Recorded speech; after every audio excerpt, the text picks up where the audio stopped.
Welcome to The Explainer.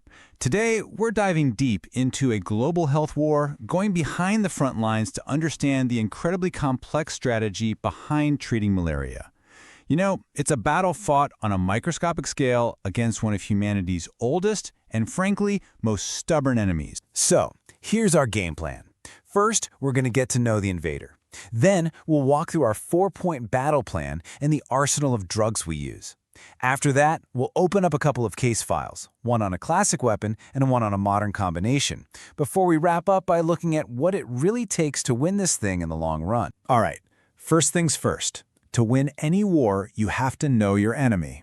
And let me tell you, the malaria parasite, Plasmodium, is a true master of invasion and disguise.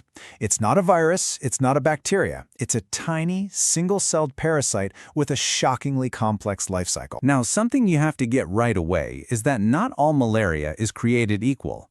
There are 4 main species that infect us humans. And while all of them cause what we call uncomplicated malaria, there's one bad actor, Plasmodium falciparum, that's responsible for the severe, life-threatening, complicated version. So the species we're up against really determines just how tough the fight's gonna be. The parasite's game plan is just, well, it's brilliant. It's a multi-stage invasion. It all starts with a mosquito bite, sure, but the parasites don't just start attacking. No. First, they sneak off to the liver to hide out and multiply. And get this, some species even create these dormant sleeper agents that can just hang out for weeks or months before attacking. The sickness we actually feel, that only starts when they finally burst out of the liver and launch their assault on our red blood cells. This whole complex cycle is exactly why one drug is rarely enough to win. Okay, so we've seen the enemy's playbook. How do we fight back? Well, we don't just charge in randomly. We have a very specific 4-point strategy with each objective designed to hit the parasite at a different stage of its mission. Our strategy really has 4 main goals. First is the clinical cure. Think of this as putting out the immediate fire, killing the parasites in the blood to stop the sickness. But for a total win, we sometimes need a radical cure to take out those sleeper agents in the liver. Beyond just the patient, we also work to prevent transmission to other people. And finally, there's chemoprophylaxis, which is all about stopping the infection before it even gets a foothold. So let's drill down on this idea of a radical cure, because it's absolutely critical. A clinical cure makes you feel better, it stops the immediate illness. But for certain types of malaria like Vivax and Avale, that's not the end of the story. Because of those sleeper agents, the hypnozoids, you could get sick all over again weeks later.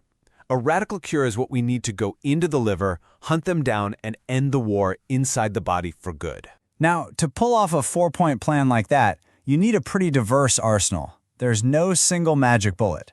Instead, what we have is a whole toolkit of different drugs, where every single weapon has a very specific job to do. And this table really lays it all out. You can think of it as our strategic pharmacy. For that immediate, acute attack, we might deploy chloroquine or Cortam. For that super important radical cure in the liver, our go-to weapon is primaquine. And for prevention, what we call chemoprophylaxis, we're looking at drugs like mefloquine. It is all about picking the right tool for the right mission. Okay, let's open our first case file and talk about a real classic, chloroquine. For decades, this drug was the undisputed champion. It was the absolute cornerstone, the original workhorse for treating and preventing malaria all over the world. The way it works is just so clever. See, the parasite lives inside our red blood cells and eats our hemoglobin. But this creates a toxic waste product. Now, the parasite has a way to neutralize this toxin so it doesn't get hurt. What chloroquine does is get inside and block that process. It basically forces the parasite to choke on its own toxic garbage until it self-destructs. But, and this is a huge but, the enemy adapted. The most dangerous species, P. falciparum, developed widespread resistance. It literally evolved a tiny pump to spit chloroquine out before the drug could do its job. And that means in many parts of the world, our classic weapon just isn't effective anymore in the battles that matter most. And like any powerful weapon, it carries risks. There's potential for friendly fire, what we call side effects. They can range from pretty common stuff like nausea or a headache, all the way to really serious problems with long-term use, like damage to the eyes or even heart issues. It's why its use has to be managed so carefully. So, with the parasite evolving, we needed a new kind of weapon. Enter Cartem.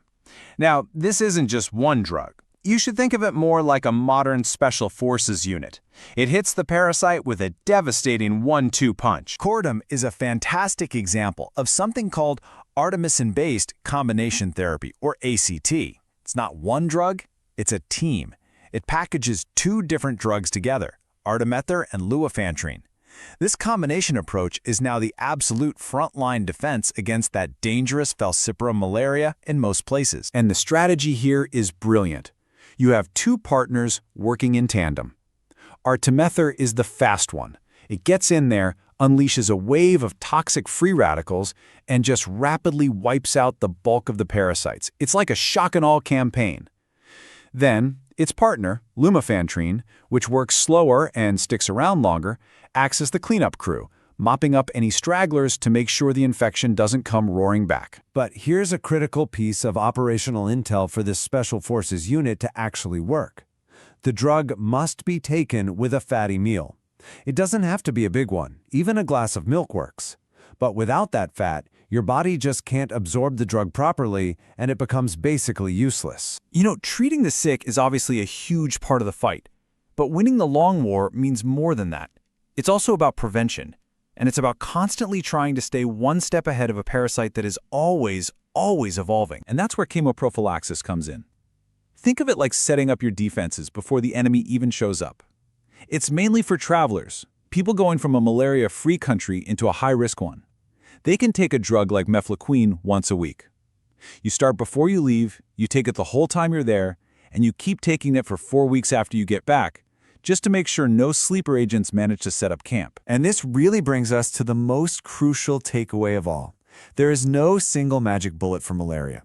Treatment is a highly personalized decision. As the source material puts it so well, a doctor has to weight everything. Which parasite is it? How sick is the patient? What are the local drug resistance patterns and other personal factors? It's complex. Which leaves us with a final, pretty sobering thought. Chloroquine was a miracle drug until the parasite outsmarted it. Now we're relying on combination therapies like Cartem, but we're already seeing resistance to those pop up too.